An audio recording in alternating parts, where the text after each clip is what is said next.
So I'm talking today about why the food you eat matters. Why would it possibly matter what type of food you actually eat on a daily basis?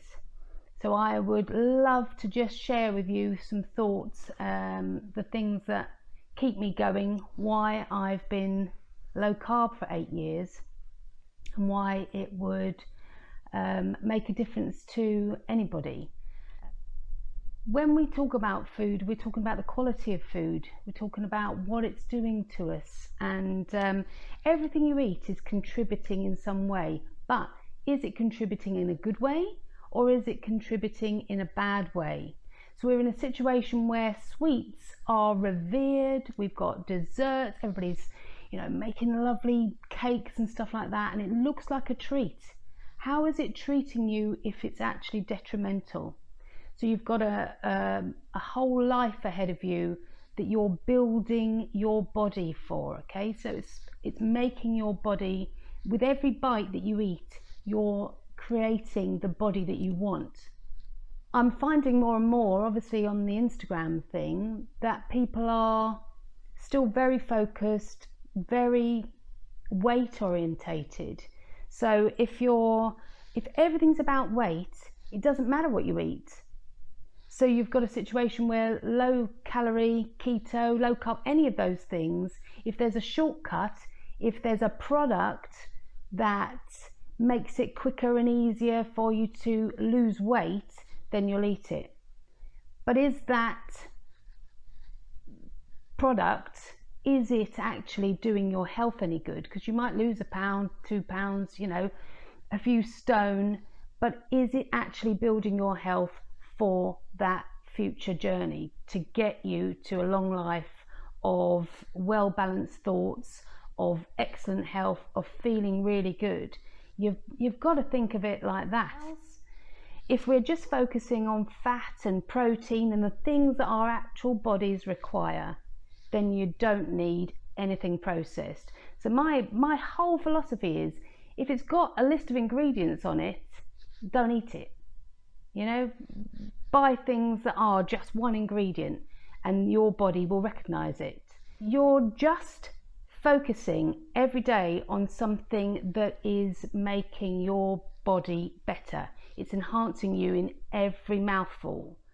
But if it's chemical, if it's fake food masquerading as real food, and anything industrial is going to be that, if it's not grown in the sun, if it's not a single ingredient, it was not designed for your body to actually be able to assimilate and use.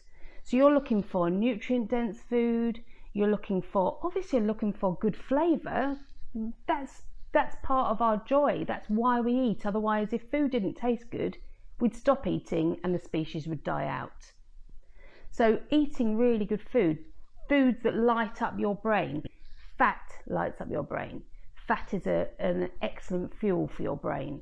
Protein will repair and make everything about your body enhanced. Carbohydrates, we don't have a cut-off mechanism for.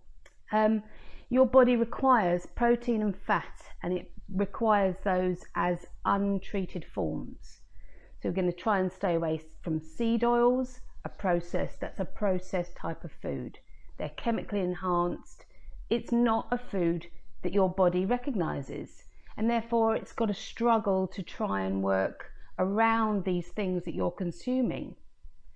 And when you get rid of these things, something magical happens, and your brain actually, for the first time, thinks clearly. Because don't forget, our brains they're chemically balanced. So if there's chemicals that are knocking out all your health systems, your endocrine, which is your hormone system, everything sits on that. Everything's timed properly. You've got to have all those things in place for everything to work right. And just having something weird that your body doesn't recognize in there can knock a lot of things out of balance. It's an experiment, isn't it? Some people will work better on more carbs, some people will work better on higher fat, and some people will work better on higher protein. but we will all work better if it's not processed and it's food that is totally recognised. I never eat anything that I don't enjoy, ever. Because the joy of eating fat and protein is that it's flavoursome and it fills me with energy and I think clearly. And then if we come on to fasting, fasting is the time where your body can actually, it can be repairing itself. So you're not digesting food at that point, and so your body has time to repair everything about it, and you're then cleaning away any of the sort of toxic byproducts of just digesting food.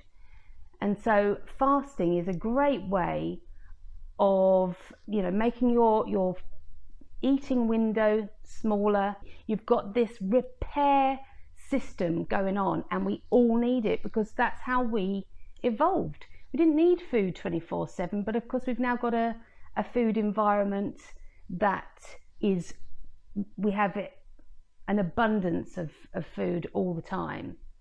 So we're constantly in fat storing mode, and your body just has too much energy to use at that point, and so it stores it as fat.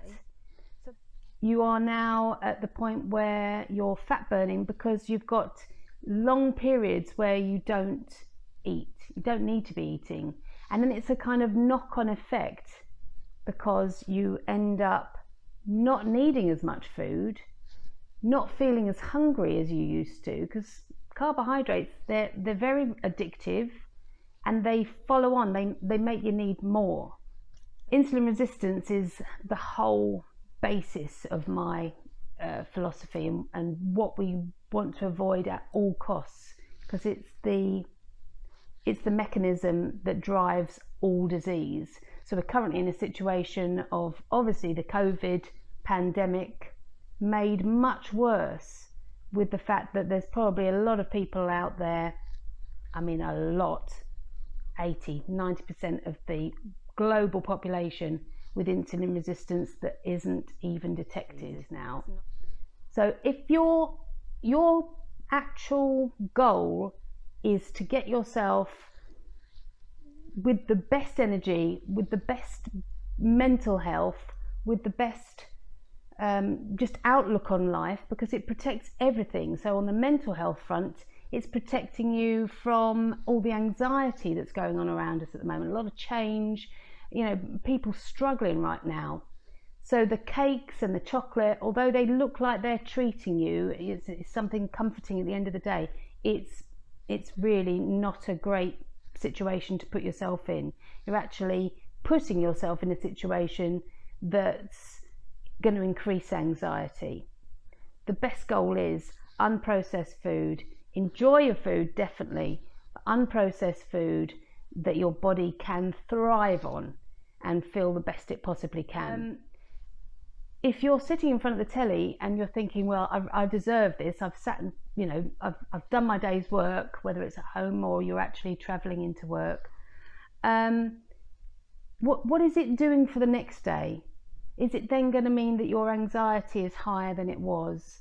It's not nourishing you, it's not treating you, and that's the flip. You've got to say to yourself, is it doing me any good?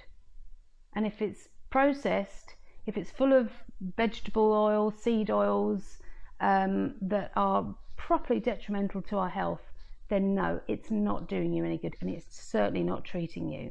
So we've got doctors treating you and you having perceived treats, and they lead to the same thing, you visiting the doctor in the end.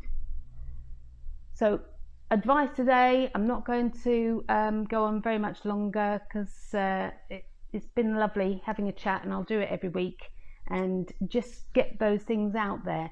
But please have a think about those processed foods. They won't make you the best that you can possibly be. So enhancing yourself on a daily basis means the best food, the most delicious food, but also having it in a smaller time frame and lots of sun-fed foods. Okay, it's been lovely to talk to you. Take care of yourselves. Have a great day.